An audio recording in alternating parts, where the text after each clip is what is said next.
Ladies and gentlemen, good day and welcome to Spencer's Retail Limited Q3 FY26 earnings conference call hosted by Emkay Global Financial Services Limited.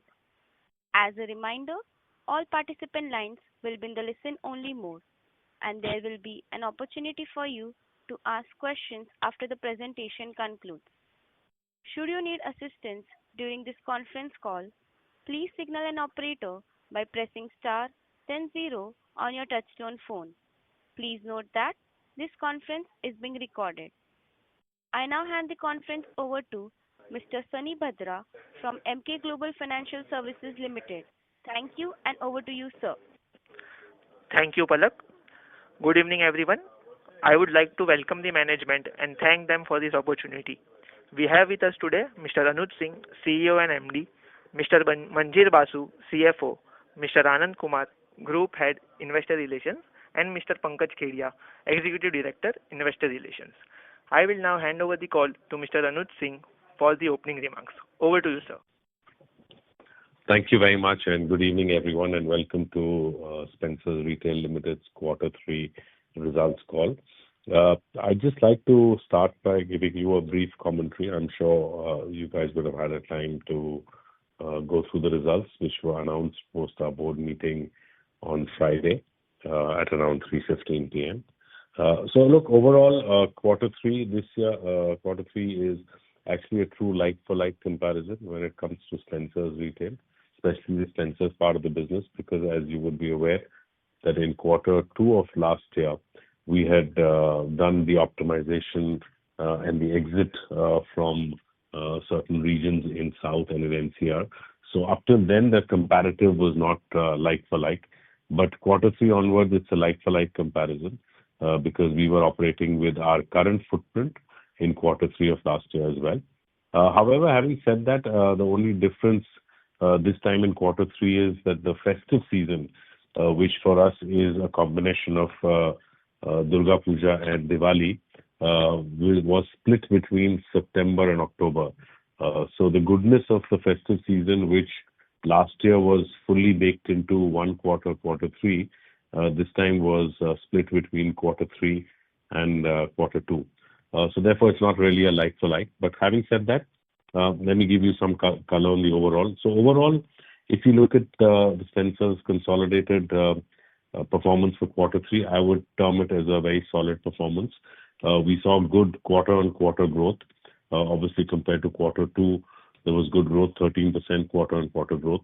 Even comparing it with Quarter 3 of last year, there was, notwithstanding the split festive season, there was a marginal degrowth of 2.7%. We've done a good job in terms of sustaining the gross margins, and this was despite a bit of a blip in margins as far as Nature's Basket is concerned. So Spencer's has delivered strongly as far as the margins are concerned. Our operating expenses for the quarter were slightly higher than both for the previous quarter as well as year-on-year. This was owing to a one-time provision arising from the new labor code requirements. So there was a marginal impact there. EBITDA, which is the post-INDS EBITDA, was 8 crores for the quarter at a consolidated level compared to 0 in the previous quarter and compared to 15 crores in the Quarter 3 of last year. Overall, I'll just get into now talking a little bit about Spencer's separately and Nature's Basket separately, because those two are following a different course of action, and we've also seen slightly differing results. So when it comes to Spencer's, again, I would term it a very solid performance for the quarter. Quarter-on-quarter compared to last quarter, almost a 12% increase. If you look at comparison versus Quarter 3 of last year, it's only about 10 crores down, and which is actually the impact of not just the split festive between September and October, but also due to a certain accounting treatment wherein the membership, the cash back which we give to our members for the membership program is netted off from the overall sales. So if I were to actually take that out, and I think the good indicator is look at, let's say, September, October, November, December of this year versus September, October, November, December of last year, which to me is the true, comparative to how the festive was, we were in marginal growth. So I think that's very reassuring to see that in Spencer's we are entering into a growth kind of a trajectory after a very long time.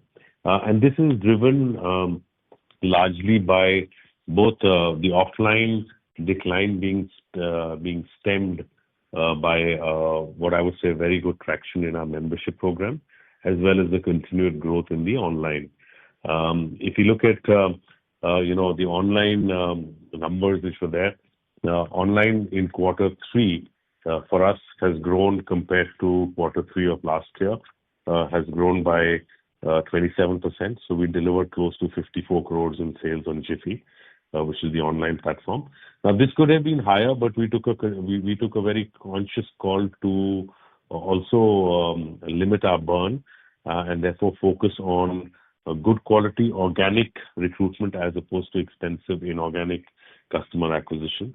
Our number of orders in quarter three of this year were 235,000 orders per month at an average. Our AOV continues to be strong at 775. It's amongst the highest amongst quick com players. And what is really heartening to note is that not just our in full KPI is at 93.5%. Our cancellations are also they've come down from 6% in the previous quarter to less than 3%.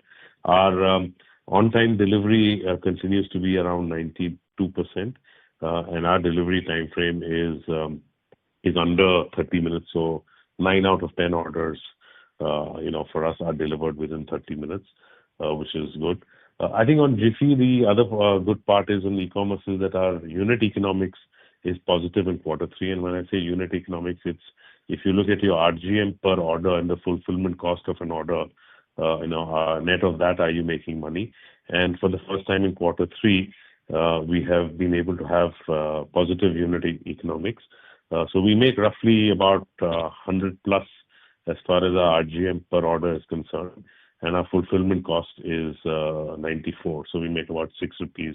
Now, obviously, this is at a contribution margin one, but then again, below that, you have your marketing, tech, and people costs, which we're still not able to absorb fully because of the cost. So I think on online, good progress, 27% year-on-year growth. On the offline business, like I said, good momentum in the last 4 months. Overall, we've been able to SOND. I would say we've netted off at a slight growth versus last year. What's really working for us in offline are two things.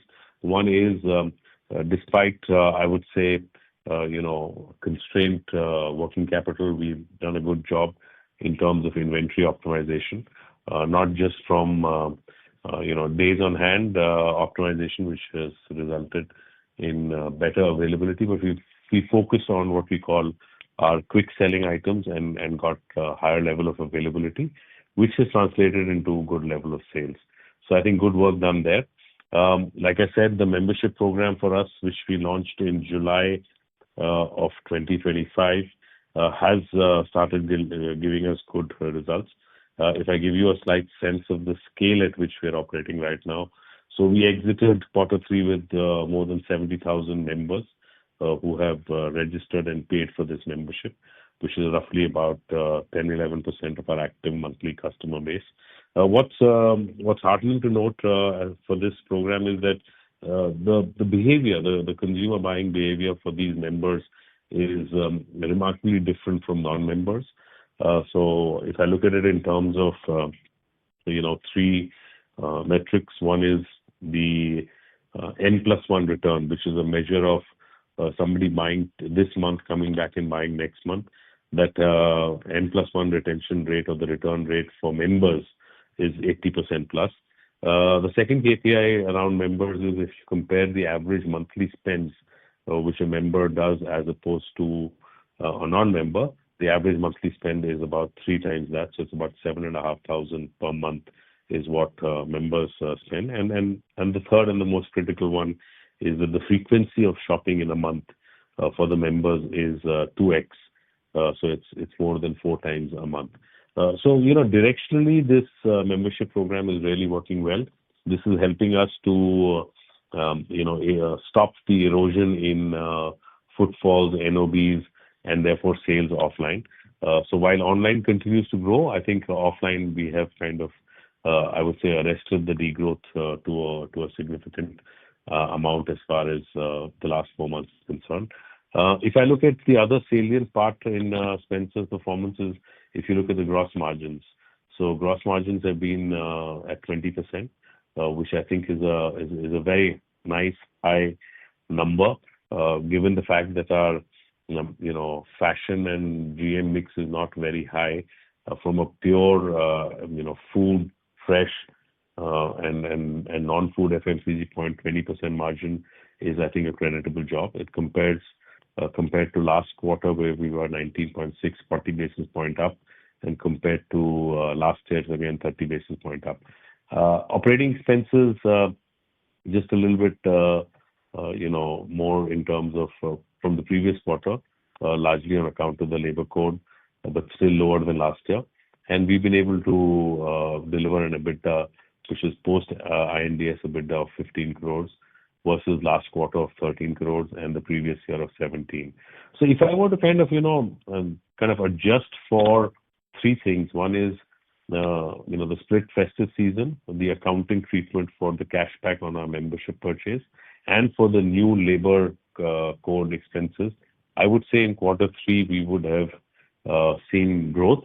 We would have seen good margins. We would have seen operating expenses controlled, and therefore slight, I would say, improvement in the EBITDA. If I look at a 9-month picture for Spencer's, I think that will be a good one, because in the last year, in the first 6 months, we were operating in all regions, and in the last 3 months, in quarter three, we were in optimized regions. So if I look at it from a 9-month period, the important thing is if you look at from an EBITDA level, we are, and this is again I'm talking about post INDS EBITDA. EBITDA is flat, but that kind of takes into account the fact that last year there was some exceptional other income on account of store closures. So last year, quarter three, we had 65 crores of other income. This year in quarter three, it was 11.7. And despite this, close to 53 crores of lower other income, our EBITDA, financial EBITDA is flat, which is a good measure of operational efficiency.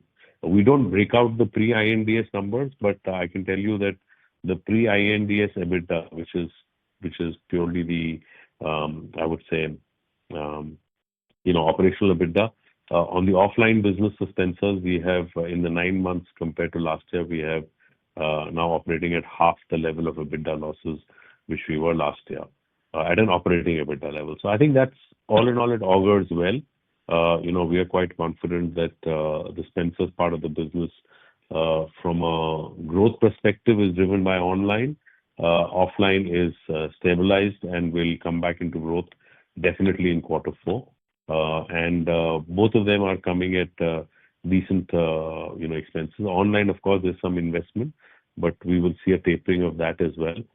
And we are quite confident that we are moving in the right direction towards a true EBITDA break-even, operational EBITDA break-even for Spencer's, I would say in 2 quarters from now.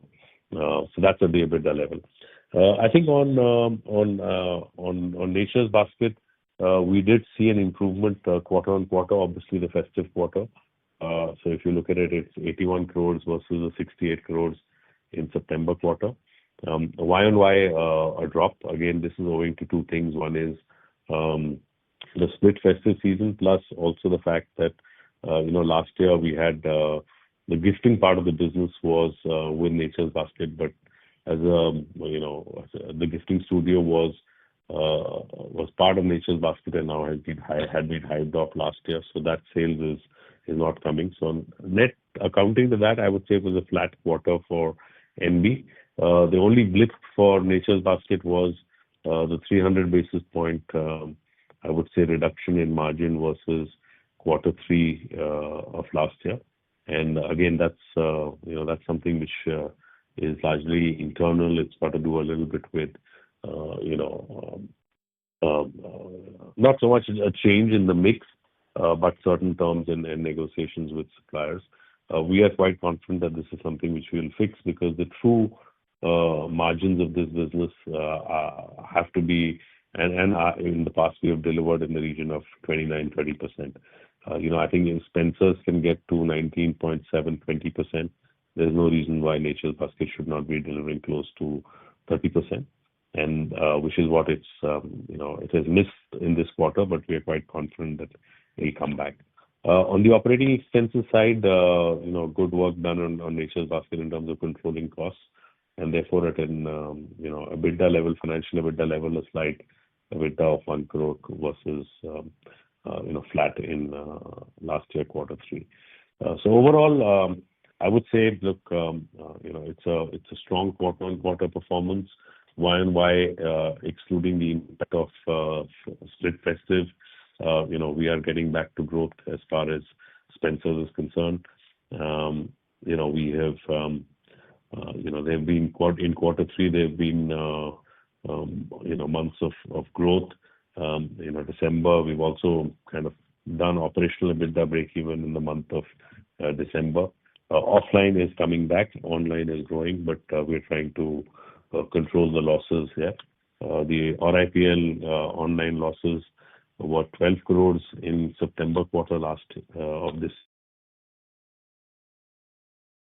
year. We brought it down to 9. With focus on retention, focus on organic acquisition of our offline customers, and not burning too much of money in terms of expensive new customer acquisition. We are quite confident that we will do quarter 4 as well at the same level, if not higher, but with a much lower level of EBITDA. So overall, I remain quite confident in terms of how the journey has been progressing on Spencer's. We took some tough calls in quarter 2 last year. Quarter 3 was good for us. Quarter 4, I can give some guidance that on the Spencer's part of the business, we are looking at good growth. We will get to, I would say, mid-single digit growth as far as Spencer's is concerned on top line. It will still not be enough for us to get into EBITDA break-even, but I think, as you will all know, generating momentum in businesses is tough, and now that we have been able to do that in the last 4 months, we have every intention of continuing that and accelerating that in quarter 4, and then even further into quarter 1 and quarter 2 of next year. So overall, I think, if I were to summarize, a good strong performance Q on Q. I think we're doing the right things in terms of keeping the eye on the ball as far as operational efficiency is concerned. Our gross margins, despite a little bit of a blip in Nature's Basket, have been commendable. 21.2% gross margin consolidated level. Spencer's at 20%. And we intend to see how we keep that at that level. I think going above this level of gross margins is not is neither sustainable nor is it the right thing. I think we need to look at how we drive a much greater level of throughput, and therefore maximize RGM by keeping the percentage margin at this level. On operating expenses, we don't see any more one-off provisions on account of the new labor code. They've been largely baked in quarter 3. So we will come back to the true operating costs in quarter 4, which should be able to help us in terms of delivering decent EBITDA margins. As far as the growth levers for the business are concerned, there are largely 3 growth levers. Number 1, both on Spencer's and Nature's Basket, it is about driving the membership program. We've seen that membership program creates the right level of skin in the game for our customers. Make full use of it to come back and shop more often and shop for a higher amount. And that helps us to kind of manage our offline business. So that will be driven even higher. We are hoping to exit this year, which is at the end of quarter 4, with about 100,000 members for the membership program, which is, I think, in 9 months is good progress. And the intention is to see how we can double that in the year going forward. We are sharply focusing our limited marketing budgets on a very, very focused CRM towards these members, because these members, do drive a significant portion of our sales. Just to give you a color, these members account for close to 25% of overall sales and 15 to 16% of total number of bills in a month. So as this base becomes stronger for us, this ensures that we have solid performance as far as the offline business is concerned. So that'll be one key growth driver continuing in Q4 and for next fiscal. The second pillar will be online, again, both for Spencer's and Nature's Basket. We've said that our out-of-store business, which is a combination of the phone delivery and the e-commerce business, should be at around 20% of the overall mix. We are today at making progress at around 16-17%, and we expect to get to that level, if not at the end of Q4, by early Q1 of next year. Online, like I said, for us is an important part of the proposition as an omni-channel provider, but we're again very cognizant. Neither do we want to, nor can our P&L afford to burn a big hole just to scale up that business. I think we'll see good organic growth. We will exit this financial year with close to 200 crores coming from our e-commerce business alone. Phone delivery is extra, and I think that's a good jump from where we were last year. We are maintaining our proposition of responsibly delivered, which is delivered within 30 minutes, and we are looking at continuing to keep our unit economics positive as far as the online business is concerned. So really, membership across both segments, Nature's Basket and Spencer's, will continue to be a growth driver. Online, again, both on Nature's Basket and Spencer's, will continue to be the second growth driver. And the third is, of course, being very, very continuing to be very mindful of how we operate with our inventories. I think we've done some good work on Spencer's. We're going to replicate the same thing in Nature's Basket this quarter and optimize. I think our level of stock holding is a bit high in Nature's Basket, and therefore we need to look at how do we have a good sell-through, and I think that'll also come back to improve our margins.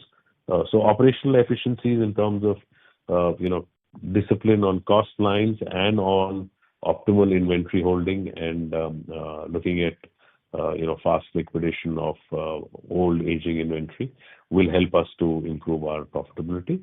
Gross margins will continue to be at that level of what we have delivered in Q3 and in fact YTD. So yeah, that's the brief commentary from my side. I would now just take a pause and open it up for any questions. Thank you. Thank you very much. We will now begin the question and answer session. Anyone who wishes to ask a question may please press star and one on their touchtone telephone. If you wish to remove yourself from the question queue, you may press star and two. Participants are requested to use handsets while asking a question. Ladies and gentlemen, we will wait for a moment while the question queue assembles.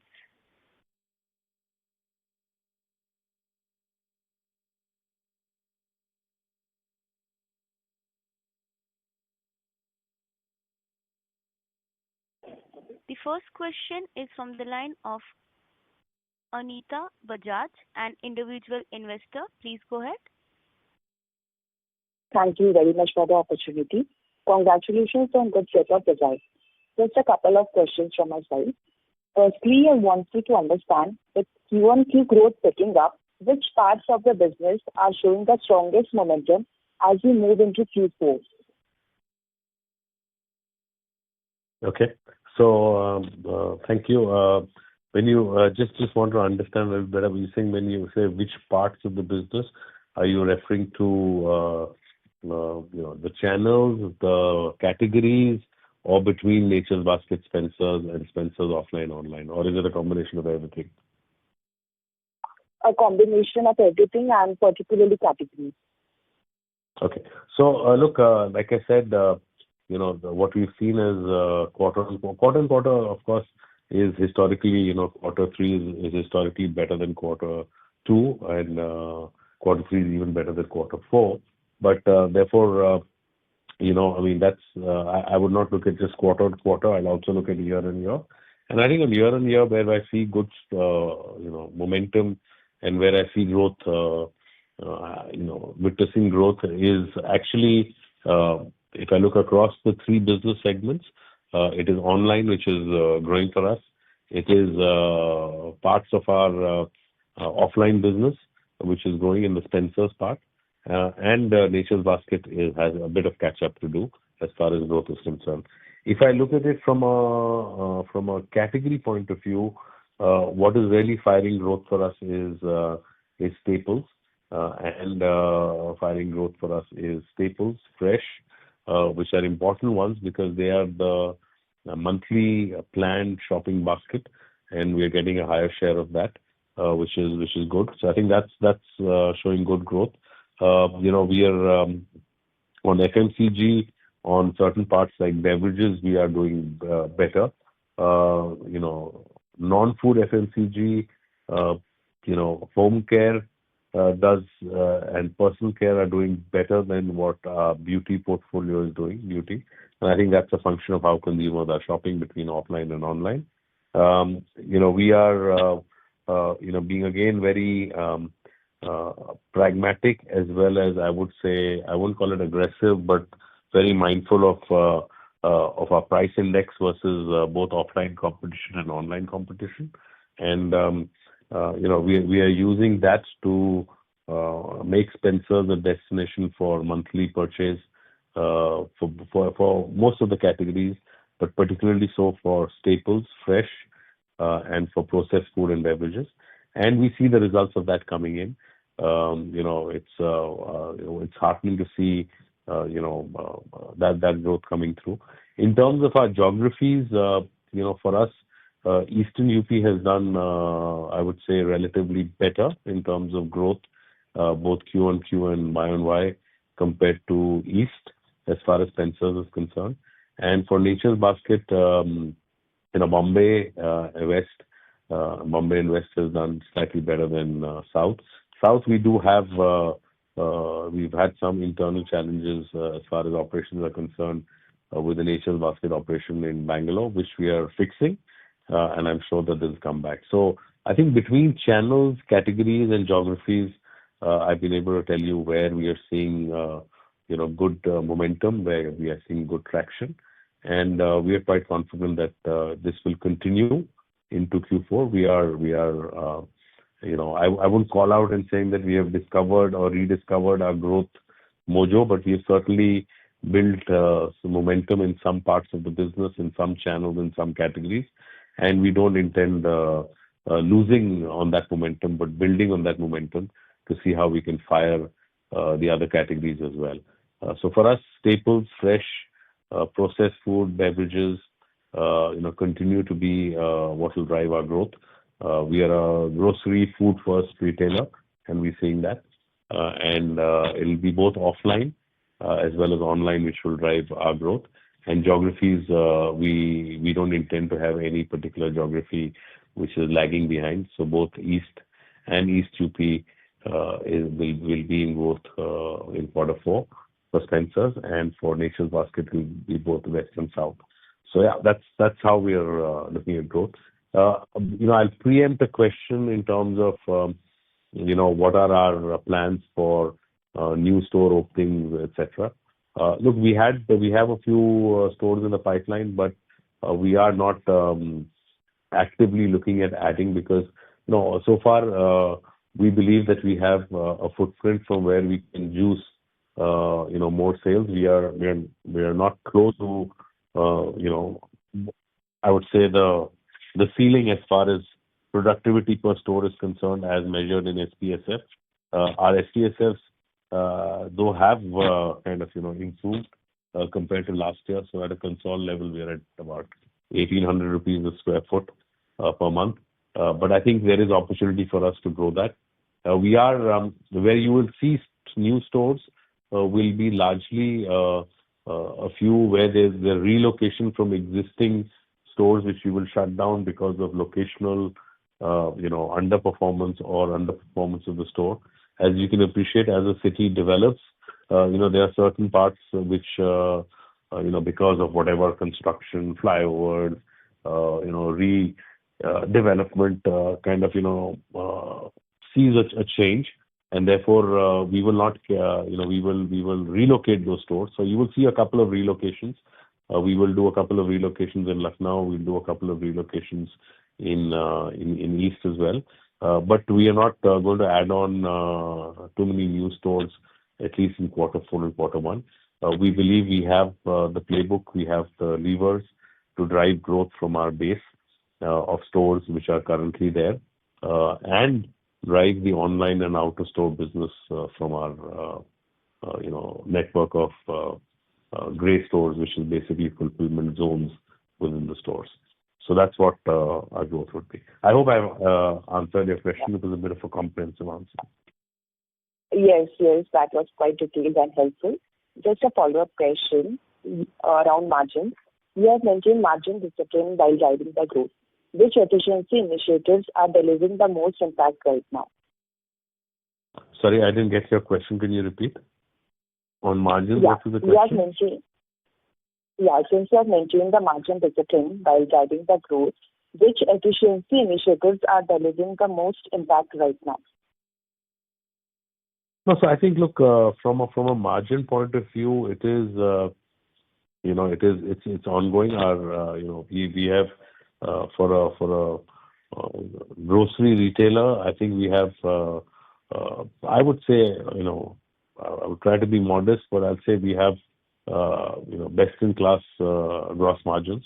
And for us, that's something which we take a lot of pride in, and we kind of work through it. I think as we start seeing growth, because if we see growth, then our brand partners will also see growth, in our format, and therefore investments in the right things will happen. So I think from here onwards, it's not just a margin expansion by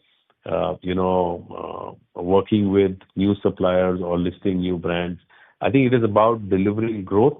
And once growth starts happening in a business, we see the same level of, I would say, cooperation, collaboration, commitment, and investments coming in from our supplier partners. So I think this will continue. I don't foresee, nor do I want to push a further expansion in margins. What I want to push is continued growth. If I get sales growth at the same level of margins, I will get RGM growth. And at the end of the day, what helps us or what covers the costs is absolute rupee gross margin and not percentage margins. So the intention is to keep driving the RGM, and we will make those calls in terms of being competitive and driving the right level of sales. Yeah. Understood. Just one more question. What are your growth targets for GP in FY27? Look, I'm not going to call out my FY27 growth thing. I think on quarter, we're looking at it quarter by quarter. Like I mentioned, it's possible to drive much higher level of growth than what we are doing. But like I said, it comes with a certain level of investment, which is in terms of customer acquisition, higher level of marketing activity. And unlike other large quick commerce players, which have much, much higher scale, but also have much, much higher burn and losses, our P&L does not allow for that. Our model is quite unique. We do our fulfillment through largely a network of our own stores, and that also helps us in terms of sweating our assets better. And we want to continue on that journey. Our contribution margins are positive. We just need to increase our number of orders we need to get to a level of close to 100,000 plus 300,000 orders a month. We are currently at around 240. So I think that will be the level. I would measure myself more in terms of, can I go from 240,000 orders a month to 300,000 orders a month without disturbing the unit economics? And obviously, there's no question of adding more dark stores, continuing to use our current infrastructure service.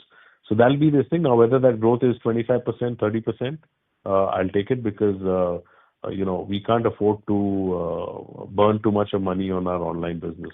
The way I look at it, we have a very good chance of, not chance, but we have a very good visibility and a path to breaking even, at an EBITDA level in the offline business in FY27.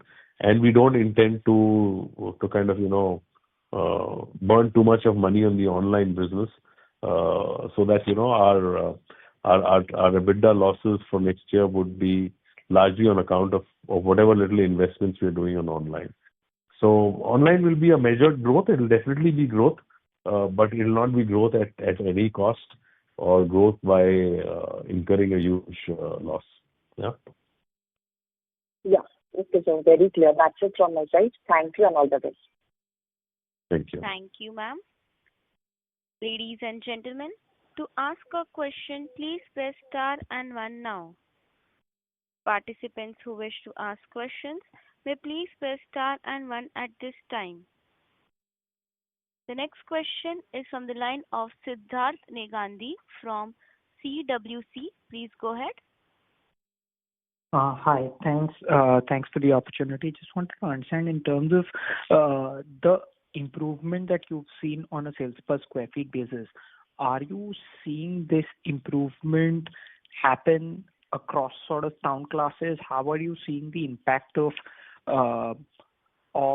online grocery shopping happening across town classes? And if you could sort of split that between, say, metros, tier 1 cities and below. That was question one. Question two was in terms of behavior that you're seeing on your members, which you called out was a critical growth lever. Are you seeing members sort of also shop both online and offline, or are you seeing that set being a little more mutually exclusive? Yeah, those were my two questions. Yeah. No, thank you. I think very good questions. So I think, look, this whole thing on online consumer behavior, this is as you guys know it better, and as you guys are also consumers, it's not a fad. It is a trend, and I think it'll only continue. But this trend is more pronounced in, I would say, large metro cities, and it is more characterized in households where there are nuclear families and where probably both husband and wife are working. So it's for those time-starved, I would say unplanned, right through the month kind of shopping trips, and that'll continue to be a phenomena. And we see that is reflecting when I look at our performance of offline and online between the larger cities where we operate versus the not so large cities.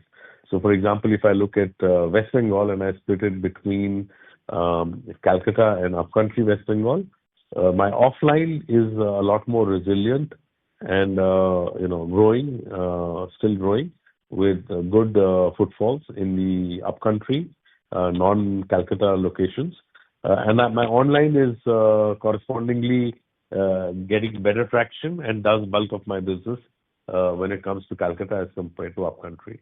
I think when it comes to places like Lucknow, Banaras, Allahabad, Gorakhpur in Eastern UP where we operate, there again offline does well, and I don't see such a big impact of online. Yes, what tends to happen is that we still do have people who come in regularly and do the pantry loading or the trolley loadings or the basket filling at the beginning of the month. But as the month goes, their replenishment or stocking up or refilling shopping missions are more online. And that is why we want to offer in all our places, we want to offer both the offline and the online proposition. So yeah, there is a bit of a different performance of offline and online when it comes to the larger cities as well and the upfront pre. Your second question was on our members, our membership program, and whether we see the membership or these members, their behavior and their sign-ups being a lot more pronounced in one channel, offline versus online. That's actually true. And I think that's got to do with the fact that, again, it goes back to the hypothesis that an online consumer is largely looking for convenience, and it's an unplanned, or a top-up where it is about you need it, and so therefore they are maybe less price sensitive. I'm not saying they're not price sensitive. All Indian consumers are value seekers, so they will still look at between online what is the cheapest option, at least this thing. But they're more convenience seeking, whereas the offline guys are people who are coming in, you call it out of habit, out of the fact that they want to see, experience, and buy. And we've seen that both by design, we have driven this program more in the offline part of it than online, because online we're already giving a customer the convenience, and our pricing is the same between online and offline. So this membership program by design has been given to the offline consumer. Now, it doesn't mean that if I'm an offline consumer and I have registered for this program, and if I do an online purchase, I will not be eligible for this. No, you are eligible, but the active recruitment pushing is happening more in our offline business. And we don't see a big overlap today between our offline, between the members' offline purchase and online purchase. So most of our members are buying this in the stores and the offline. Okay, yeah, that was my question, to understand whether, offline consumers were also offline members, but also then subsequently purchasing online or not, or is that more a mutually exclusive set? So that's clear. This point was interesting that you mentioned on, metros versus non-metros in the East. If you could give us some color in terms of whether that sort of is a thing across India in, say, Nature's Basket in West, or, Spencer's in North, in NCR, with whatever limited sort of,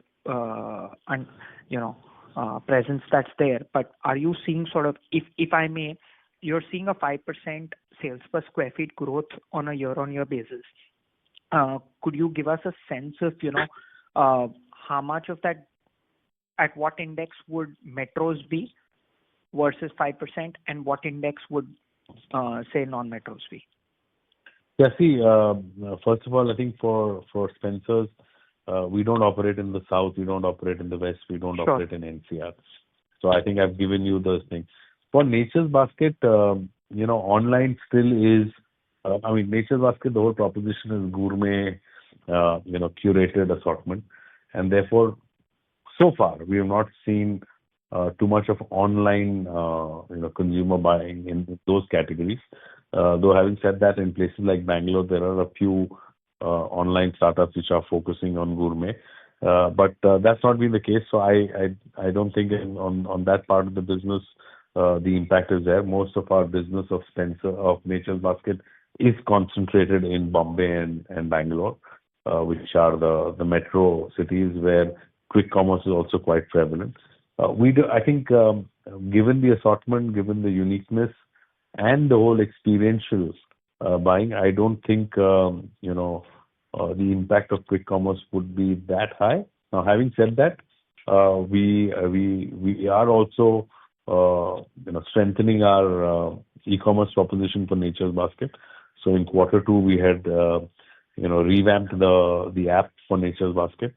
As you know, for Spencer's, we had made a native app, and given the fact that Jiffy had performed very well from a tech stack point of view, and was able to seamlessly cater to 250,000 plus orders, we felt that the same tech stack can be applied on Nature's Basket. So we've done that migration or upgradation of the Nature's Basket app to the Jiffy's backbone, and that has been completed at the end of quarter two, and we will see growth.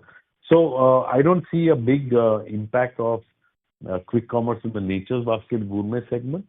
But having said that, we're not going to be underprepared, and we are consciously building that option for consumers to also order their refill through the month on Nature's Basket through the online app as well. Yeah. Got it. That's helpful. Thanks. Thank you, and all the best. Thank you. Right. Thank you, sir. The next question is from the line of Sunny Bhadra from Emkay Global Financial Services Limited. Please go ahead. Yeah, thank you. Thanks for the opportunity, sir. Sir, I just wanted to check on the competitive intensity in the delivery space. So large quick com players are seeing a strong NOV growth trends. Have you seen any impact on our business, and what are the initiatives the company is taking to gain or protect the market share in this space?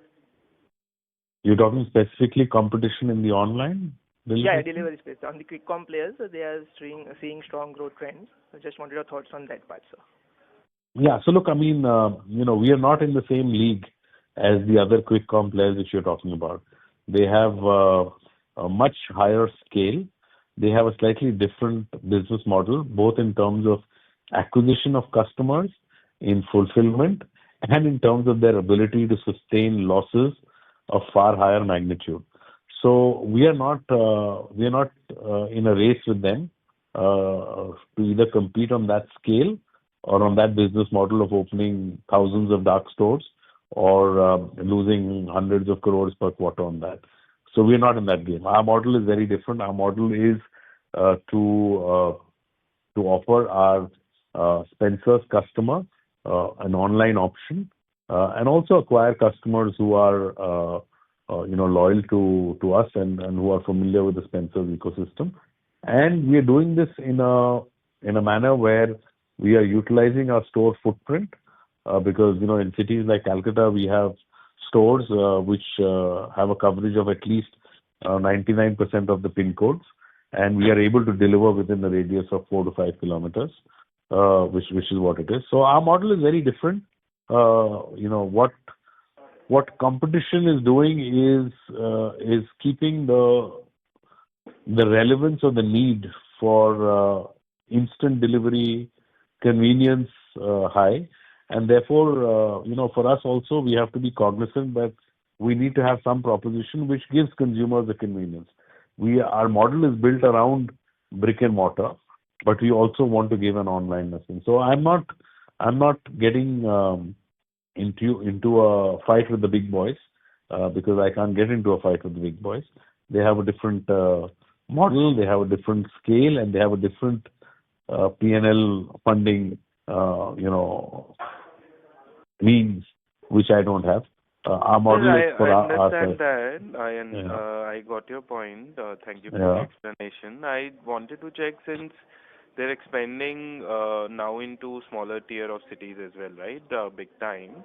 So maybe if you could help us better understand what is the hooking point of your format, right? So as in what brings the consumers back to your format, even if these formats are sort of offering unmatchable convenience, right? So within 10 minutes you are getting everything that you want at your place, then what is our format offering for the consumer to sort of move from his house to our stores from that perspective? Yeah, so I think if I look at our proposition for the offline business is that we give a wide assortment, we give good quality, and where we are able to create that differentiation is from our fresh assortment. Fresh is what keeps people coming back to the stores. I think that's also still a category which is relatively higher on touch and feel as opposed to, let's say, dry packaged grocery. Also what is driving people back to our stores is the value perception which they see when they come back, which is further being enhanced through our membership program, where we are giving as much as 6% cash back on annual, or not annual, but 6% cashback on our monthly spends. So I think, a combination of the fresh piece, the assortment, the value is what is continuing to hold on to consumers in that. Now, having said that, I'm not saying we are immune to competition from online. I think that's only going to get more and more. But I think there will be some level of sanity which will come in. I think as you go into smaller towns and all, this 10-minute requirement is not a requirement, everywhere. And especially when people start seeing that, with that 10-minute, you have to pay a small cart fee of 30 rupees, a delivery fee of 20 rupees, and a platform fee of 5 rupees. It all does add up over there. Where, when commutes in smaller towns, commute to the store is not a big deal. Parking is not a big deal, right? People have relatively more time because they're not spending time in traveling 2 hours to work. So I think, there will be a level of sanity which will sing. Now, for those consumers in those towns who are still looking for online, I mean, they do have the option. If they shop offline for us, we do give an online option as well as a phone delivery option. So that's our way of saying, look, we are not in a crazy market share thing. We want to grow our business, with our model and what works for our P&Ls. Yeah. Fair enough, sir. Lastly, if you could just back this by some data points, you must be having access to a lot of data crunching that you must be doing, right? So maybe some of your loyal customers that have been shopping with you, are you noticing the same consistent trends in terms of spends per month, visits per month by these consumers, or at least maybe the top-ups that used to be there towards the later half of the month? At least that is now going to online, but the pantry loading is still happening at our stores. Maybe some color from that perspective. Are you noticing any change? Yeah, so like I said, look, I mean, I mentioned this when I was talking about the membership program in my initial opening commentary. What we have seen in what the members are, if I kind of demarcate or if I look at the difference in behavior between people who have become members versus people who shop from us and not members, I see a big difference in the frequency. The frequency of people who have become members of our program is 5+, largely offline, right?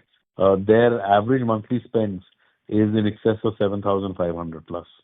So I think this is a good indicator that you give people a reason, and that reason could be a combination of assortment, that assurance of consistent pricing. I'm not saying it's the cheapest, but people don't want to see too much of high-low. People want to see consistent pricing. They want to see value pricing when it comes to categories like staples. So whether it's rice or atta or oil or masalas. So if you give them the right assortment, you give them fair value, and you give them some added incentive for repeat transactions, you will see people coming, and we are seeing people coming back and sticking with the offline listing. So I think to me, that's the best, indicator of, consumer behavior. Very clear, sir. Assortment, fresh, and value pricing are the key differentiators.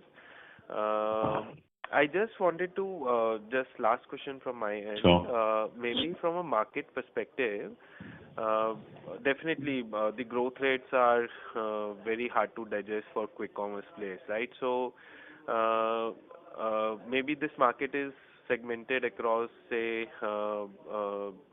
modern retail chains like Spencer's, then there are e-commerce players like Amazon, Flipkart, then there are quick commerce players, and then there is this general trade, right? So from your outlook and commentary, it seems that the modern trade organized chains are not at that big a loss, right? So they have a good proposition for customers to come in. So is quick commerce sort of taking share from general trade and online? Maybe is that a right assessment to make, or what's your view on this? No, look, I never said that we are not impacted by online. I think that's the thing. I think the point is that, India is a very large market. Grocery retail is a large market. Still, kiranas, do contribute to, upward of 80% of the overall, Right. FMCG spend. I think, we've seen this phenomena, when modern trade came into India, everyone said, oh, look, what's going to happen to kiranas. I think, while there is channel share shift which happens, but what also tends to happen is the overall pie becomes larger. Now, having said that, I am not, for one, saying or suggesting, and not just me, the data also doesn't suggest that online is not growing. Online is growing at the expense of both modern trade as well as kiranas. I think what the kiranas need to do and what we need to do as modern trade is everyone needs to figure out what is their playbook. So if, my numbers, if you look at it for the last 6 quarters, does indicate the impact of this trend where we are, losing business. But my numbers for the last 4 months are suggesting that we have figured out what would be our path, and our path is not just going and completely pivoting to online. It is building an omni-channel proposition where we not just build online, but we also make sure how do we make offline resilient. And I think there are enough and more levers, and whatever initiatives we have done in the last 5-6 months, whether it be strengthening our assortment, whether it be strengthening our continuous availability, whether it be strengthening our price proposition by being consistent pricing and fair pricing, I think these are enough. And then, of course, introducing a membership loyalty reward program. I think all of these 4 are levers which are, helping us bring back this business.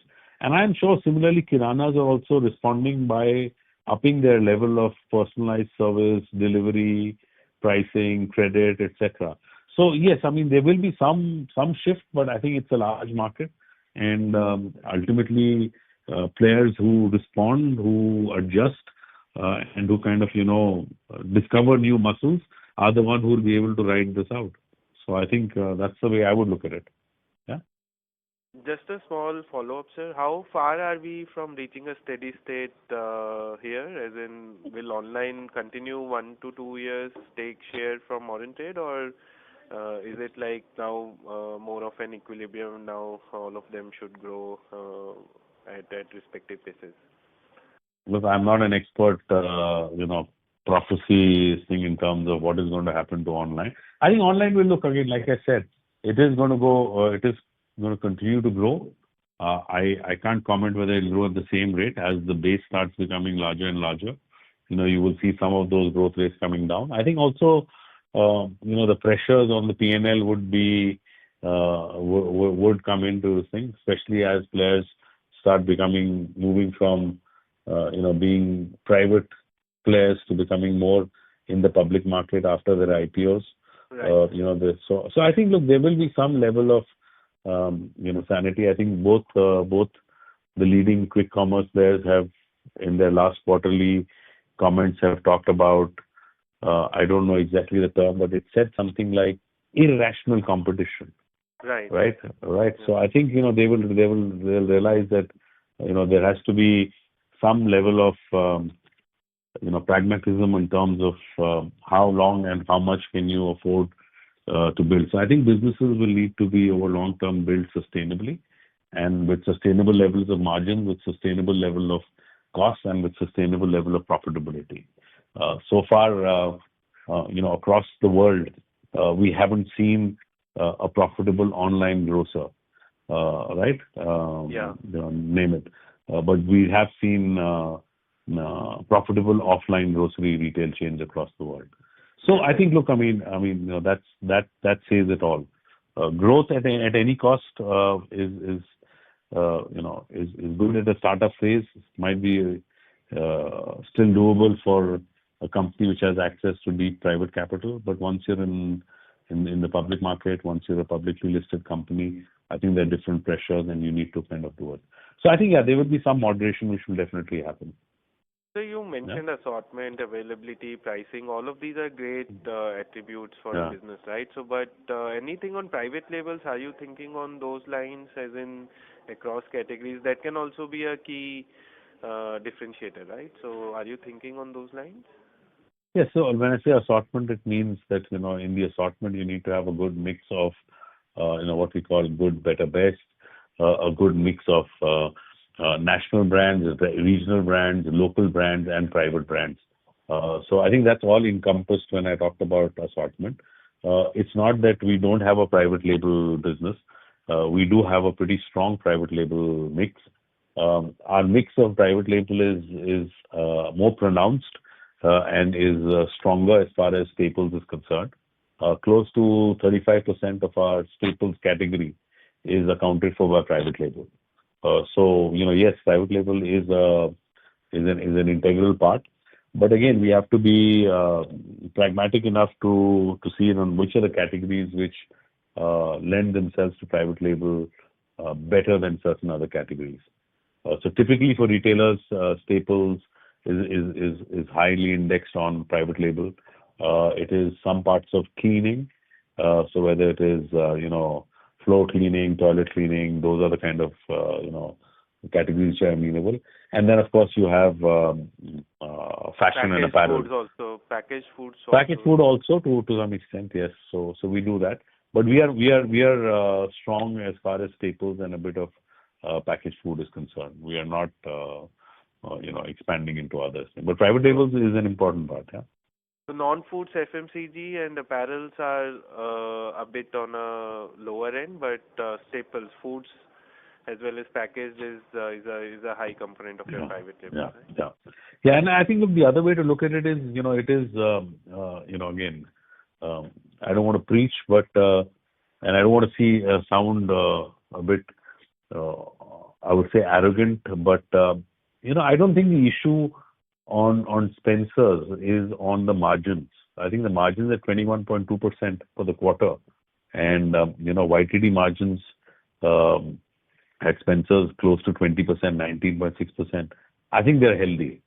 I don't think we should in this business. I keep saying this. It's not about the percentage margins. It is about your rupee gross margin.